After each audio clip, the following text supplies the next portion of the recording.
maison et la maison s'est ouverte. Peut-être que c'est le plombier. Donc, chacun va se renvoyer la balle en disant ah, c'est pas moi, c'est vous, c'est votre corps de métier qui a fait que la maison s'est fissurée. Donc, la dommage ouvrage, qu'est-ce que c'est? C'est une assurance qui va faire le lien entre toutes les assurances. Lorsque vous avez l'assurance dommage ouvrage, il vous suffit simplement de téléphoner et de dire voilà, la maison s'est ouverte, j'ai un problème. Et comme vous avez souscrit cette assurance, l'assureur, l'expert, se déplace et dit effectivement, il y a un problème. Nous allons donc prendre en charge ce problème. Et l'assureur va tout réparer. Et c'est lui qui va aller chercher la responsabilité de chaque corps de métier qui est intervenu dans la maison. Ce qui veut encore dire une fois que vous avez un chantier qui est complètement tranquille. C'est-à-dire que même si vous avez un souci, vous êtes pris en charge. L'assurance dommage ouvrage est extrêmement importante. D'ailleurs, lors de la signature du compromis et ensuite de l'acte authentique de votre terrain, dans l'acte, il est précisé que quand vous allez faire construire, vous avez obligation de prendre cette assurance. Le problème, c'est que cette assurance coûte entre 4 et 7 000 euros. C'est pas donné, oui, effectivement. Et c'est une des raisons pour laquelle une maison sur deux en France est construite sans cette assurance, malgré qu'elle soit obligatoire. Alors, vous allez me dire, bah en bas, si je la prends pas, ça fait quoi? Bah vous prenez la responsabilité sur les 10 prochaines années. Imaginez que la maison est finie, vous y habitez pendant 2, 3, 4 ans, et vous décidez de vendre la maison. Eh bien imaginez que la maison se fissure au bout de 5 ans, alors que vous avez vendu la maison. Vous êtes tenu comme responsable pendant les 10 prochaines années, quoi qu'il arrive. Garantie décennale, c'est vous qui avez la responsabilité de la construction pendant les 10 ans, à partir de l'achèvement du travaux. Donc, c'est pas négligeable, c'est une responsabilité qu'il faut bien prendre en compte. Avec notre contrat, cette assurance est incluse. Elle fait partie de nos garanties. Oui, elle est très très importante, vous avez parfaitement raison. C'est même, pour moi, l'assurance la plus importante. Parce que 10 ans de garantie, c'est quand même énorme. S'il faut... je vous dis ça parce que du côté de Manosque village ou de Pierrevert, le terrain est argileux.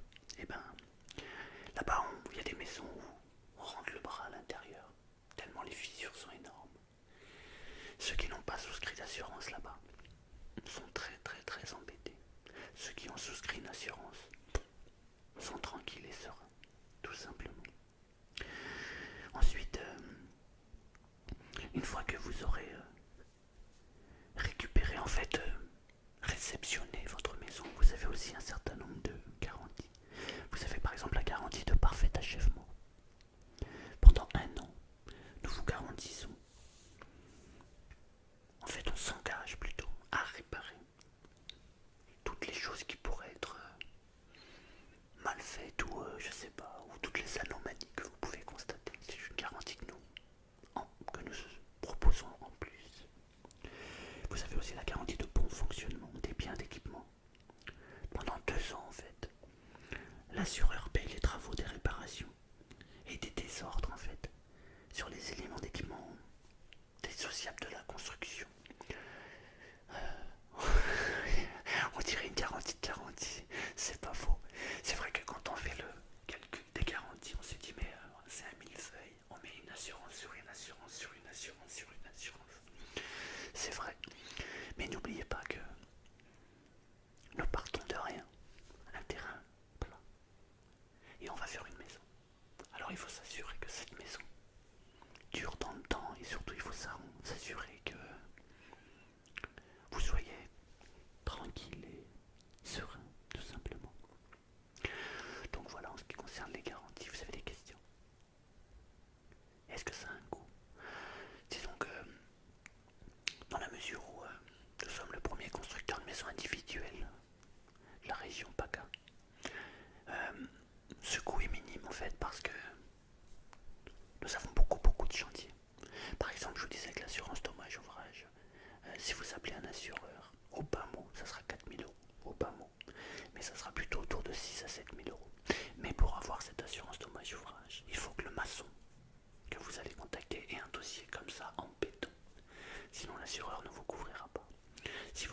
maçon qui a 2 ou 3 ans d'expérience, la dommage ouvrage vous allez avoir des difficultés pour l'obtenir. Nous n'avons pas sur ce problème parce que nous faisons beaucoup de chantiers. Et donc forcément, nous avons, c'est comme pour une grande surface, lorsqu'ils font des achats, quand ils contactent les fournisseurs, ils ont un poids par rapport au petit épicier du coin. C'est un peu la même chose. Nous faisons tellement de chantiers que, évidemment, nous compressons les prix au niveau des assurances. Ce qui ne veut pas dire que nous compressons les garanties. Non, les garanties sont parfaitement les mêmes. Simplement, nous compressons les coûts, puisque nous avons beaucoup de chantiers. Et finalement, nous avons très peu de problèmes, je dirais. Attention, je ne dis pas que nous soyons infaillibles. Bien évidemment que non. Forcément, il peut arriver sur un chantier qu'il y ait une erreur ou qu'il y ait un petit souci. C'est tout à fait normal. Mais je dirais que c'est pas le problème qui compte. Ce qui compte, c'est comment on trouve la solution et comment on apporte une solution. Ah, vous aimez ça? Vous êtes d'accord avec ça? Très bien. Mais c'est tout à fait ça, en fait. Voilà. Alors, par rapport à votre terrain, je, je peux vous montrer en fait un type de maison comme celui-ci. Ça, c'est le plan que nous pourrions faire dessus, s'il vous plaît. Alors, nous avons donc l'entrée ici. Voilà. Donc, oui, on est un petit hall. Ouais, parce que c'est. Enfin, vous m'aviez dit éventuellement qu'un petit hall, ça serait pas mal. Là, ça vous permet d'accueillir, je dirais, vos invités ou vous-même, de vous dévêtir et puis d'avoir un porte-manteau, par exemple. Et ensuite, vous avez vu, ici, il n'y a aucune cloison. C'est-à-dire que vous passez ce hall d'entrée et vous entrez dans une cuisine américaine ouverte sur le salon séjour. 43 mètres carrés au total. Oui, c'est un tout petit peu plus que ce que vous aviez prévu. Mais comme vous accueillez des enfants, on s'est dit que 3 mètres carrés supplémentaires, ça pouvait être intéressant pour accueillir les parents, par exemple. Oui, voilà. Vous avez ensuite ici, sur le côté, une première chambre. On va appeler ça la suite parentale. Vous avez donc dedans la chambre, 12 mètres carrés, oui. Oui, oui, c'est pas mal, tout à fait. Le dressing qui est ici. Et vous avez une salle d'eau avec un lavabo. Oui. Ensuite, sur la gauche, vous avez un toilette. Voilà, tout à fait. Non, oh non, vous avez, oui, il y a un petit fenestron, tout à fait. Oui, pour la ventilation, c'est pas mal. Bon, de toute façon, vous savez, nous sommes en RT 2012 et vous savez, dans la maison, on vous a prévu une ventilation double flux. Vous savez ce que c'est? Monsieur, oui, très bien. Bon, c'est parfait. Vous savez pas, madame? Vous voulez? Allez-y. Oui. Oui, c'est ça. Oui, tout à fait, voilà, c'est ça. On récupère l'air et on la refiltre. Et ça vous apporte, ça vous fait gagner de la température. Tout à fait, exactement. Et la maison est complètement ventilée. Tout à fait. En réalité, c'est pas quelque chose qu'on fait. Alors, ça a toujours existé. Enfin, c'est pas toujours, mais ça fait des années que ça existe. Mais avec la nouvelle RT 2012, en fait, c'est devenu courant dans les maisons. C'est quelque chose qu'on aurait dû faire bien avant, mais bon. Il y a autre chose aussi qui a changé avec la RT 2012, mais si vous me posez des questions sur la construction, j'y répondrai après. Et on parlait de quoi? Oui, pardon. Dans VMC double flux. Et ensuite, une chambre de couloir, 2 chambres. Et la troisième chambre, oui, une chambre un petit peu plus au fond. Ce qui fait 4 chambres, tout à fait. 4 chambres, cuisine ouverte et la salle de bain qui se trouve au milieu des 2 autres chambres. Ah oui, ça vous plaît? Oui. Ah, il est pas mal, oui, non, il est bien étudié. C'est surtout qu'en fait, là, c'est la maison qui est de plein pied. Et elle s'adapte parfaitement au terrain que nous avons vu. Le terrain, vous avez plus, tout à fait. Ça s'adapte parfaitement. Et le garage qu'on peut mettre à droite, complètement à droite, voilà. Tout à fait. Oui, oui, tout à fait. Comme ça, en fait, on rentre par l'entrée et on peut aussi rentrer par la porte du garage. On peut faire une entrée, oui, qui communique entre le garage et l'espace de vie, en fait. Oui, pour le côté pratique, comme ça, quand vous sortez les courses, vous pouvez les rentrer directement dans le garage. Le garage, 20 mètres carrés.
C'est ça.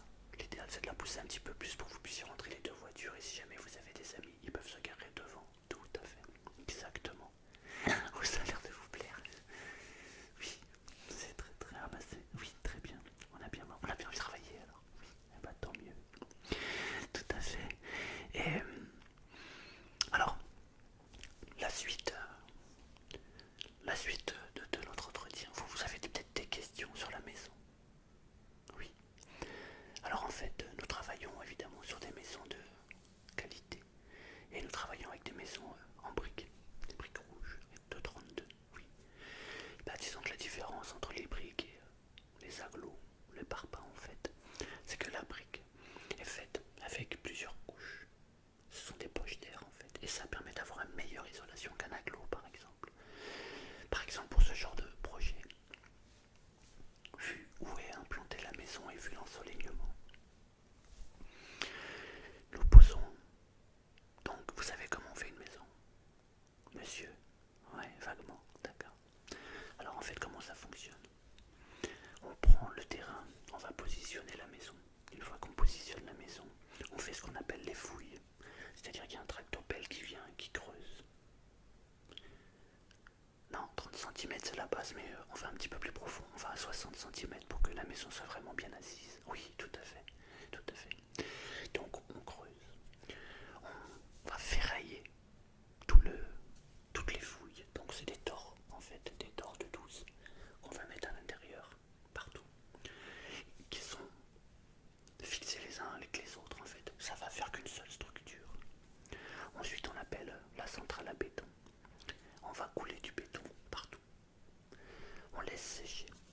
L'idéal c'est de les sécher entre 21 et 28 jours. Et je dirais même que l'idéal c'est 28 jours de séchage. C'est long. C'est long, oui. Mais plus c'est long, plus c'est bon. Vous avez déjà vu, madame, des constructions de maisons où en moins d'une semaine? Oui, j'en ai vu aussi beaucoup. Bah, il n'y a pas besoin d'aller très loin. Vous avez la maison qui est juste en bas de la rue où vous êtes. Oui, vous l'avez vu en amont, elle a été construite, tout à fait. Mais je suis pas sûr du résultat d'ici 2-3 ans. Vous savez, quand on fait des fouilles, on déplace une certaine masse de terre. On va y injecter du béton, ce qui représente une masse de poids énorme. Donc, le poids sur la terre va se tasser.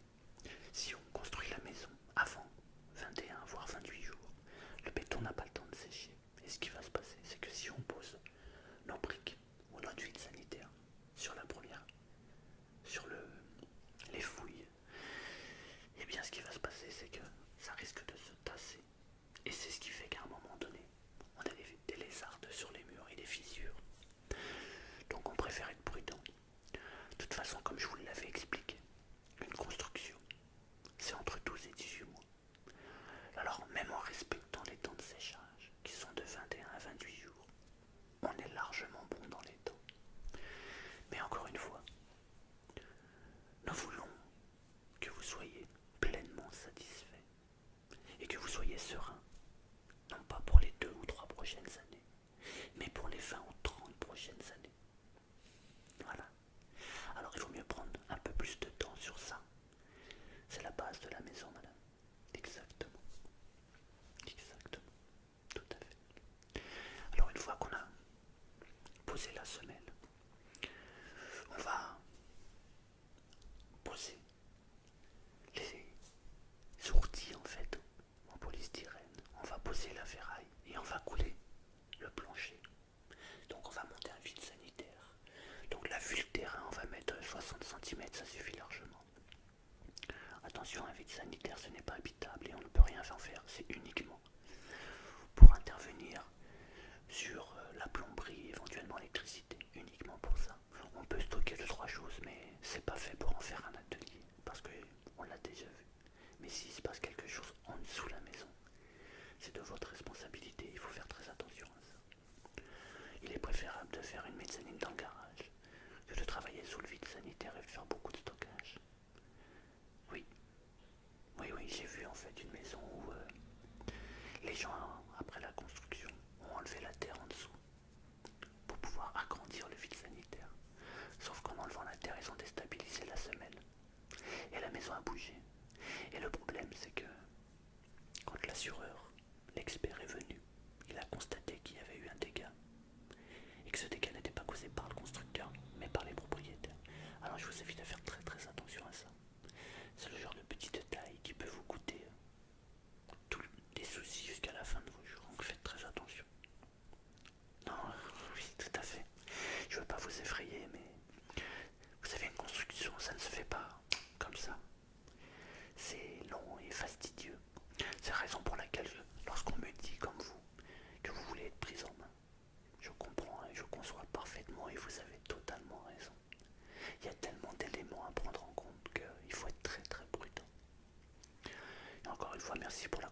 fait, on a coulé dessus la dalle, qu'on va appeler le plancher. On laisse sécher encore entre 21 et 28 jours. On n'interviendra pas avant. Non, on laisse sécher. Une fois que c'est sec, on va faire une petite semelle tout autour. Et on va poser le premier rang. Comme ça, tout autour. Oui, le premier rang de briques. Et en partant de là, on va construire les murs. Après, ça va assez vite. Là, il n'y a plus de temps de séchage finalement. Le plus long, c'est vraiment les fondations et le plancher. Après, ça va assez rapide. Vous allez voir, ça va très très vite. Il y a autre chose, c'est qu'une fois, vous verrez le plancher couler, là, on a l'impression que la maison n'est pas très grande. On se dit, mais elle est toute petite. Mais c'est une illusion d'optique. Parce que finalement, une fois qu'on a monté les cloisons, on a une maison qui est assez agréable et assez grande. Une fois qu'on a monté la maison, que tous les murs sont montés, que les encadrements sont faits, on pose la toiture. Une fois que la toiture est faite, on va positionner les menuiseries.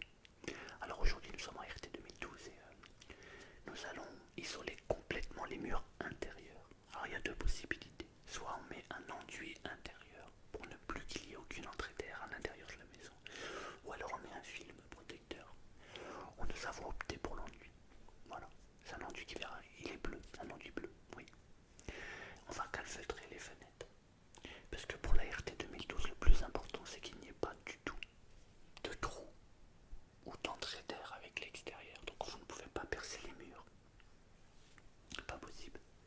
L'électricien, lui, quand il va percer un mur, par exemple, pour poser une lampe à l'extérieur, bon, ils ont l'habitude, hein, évidemment, comme ils travaillent avec nous, ils ont l'habitude. Il faut qu'ils positionnent une pastille spécialement conçue pour ne pas que l'air entre à l'intérieur. Le plombier, exactement la même chose. Il n'y aura plus aucune entrée d'air. La seule entrée d'air que vous aurez, ça sera par la ventilation double flux. Une fois que la maison sera complètement isolée, complètement terminée, nous ferons appel à un technicien qui viendra et qui contrôlera les entrées et les sorties d'air. Nous avons un seuil de tolérance qui est extrêmement bas et extrêmement précis, sur lequel il ne faut pas dépasser. Si ça ne rentre pas dans le gaz, nous sommes obligés de recommencer tout l'intérieur. Nous avons l'habitude, donc pas de souci, vous aurez le contrôle qui sera validé. Mais ce contrôle est très important car il vous permet d'obtenir le certificat d'achèvement de travaux et la conformité de la maison. Voilà. Alors je vous disais la différence entre les agglos et les briques, c'est que pour un agglo, pour la maison que vous avez, si on mettait un agglo, il nous faudrait 160 de laine de verre d'isolation intérieure. Parce que la brique est moins performante, la brique est beaucoup plus performante que l'agglo. Alors qu'avec une brique, il nous faut uniquement 120. Oui, tout à fait, 120. Ça paraît pas, mais ça joue, car la surface habitable est réduite un petit peu sinon. Tout à fait, par rapport à l'emprise au sol. Exactement. Exactement. Vous avez des questions?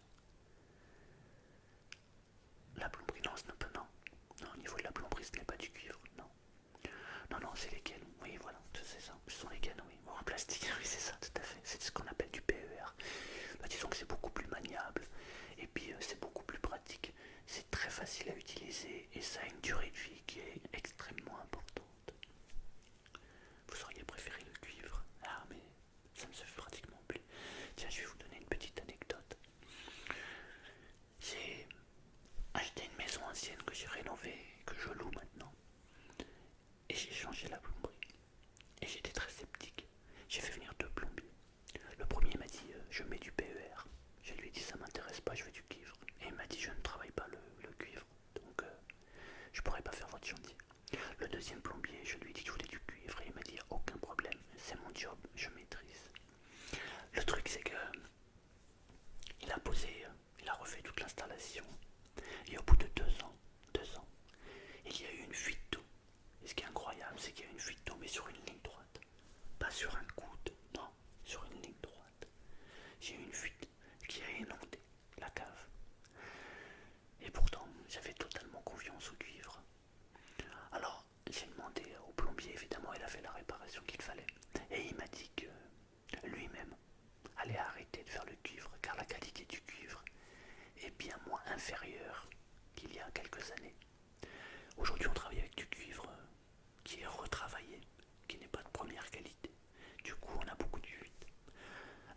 Oui. Alors non, vous pouvez pas mettre une cheminée. Et oui, le problème c'est que nous sommes en RT 2012. Vous avez soit deux types de chauffage. Vous avez soit, ce qui est d'ailleurs le plus recommandé, le poêle, ce qu'on appelle le poêle à granulés. Vous connaissez, oui. Voilà, le poêle à granulés. Parce il y a un régulateur de température et c'est ce qu'on on nous oppose un régulateur. On nous impose, pardon, un régulateur de température. Ou alors vous pouvez mettre une pompe à chaleur RR par exemple. Non, c'est pas vraiment une climatisation. Il faut savoir que la climatisation est interdite en RT 2012. En réalité, une pompe à chaleur RR, c'est comme une climatisation. La seule chose, c'est que l'électricien va bloquer le froid parce que vous allez avoir une maison qui est parfaitement isolée. Donc, vous n'avez pas lieu d'utiliser de la fraîcheur en été, car votre maison va être parfaitement isolée. Exactement, elle sera à température ambiante. Vous aurez juste à, par exemple, incliner les volets. Sauf si vous prenez des volets électriques. Vous préférez en bois, c'est plus joli, vous avez parfaitement raison. Je suis d'accord avec vous. J'aime pas les volets électriques, je trouve que c'est unipersonnel. Le volet en bois, je trouve qu'il donne de l'allure à la maison. Oui, tout à fait. Oui. Et du coup, les clims sont interdites. Donc là, on a prévu, nous, comme système de chauffage, le bois granule.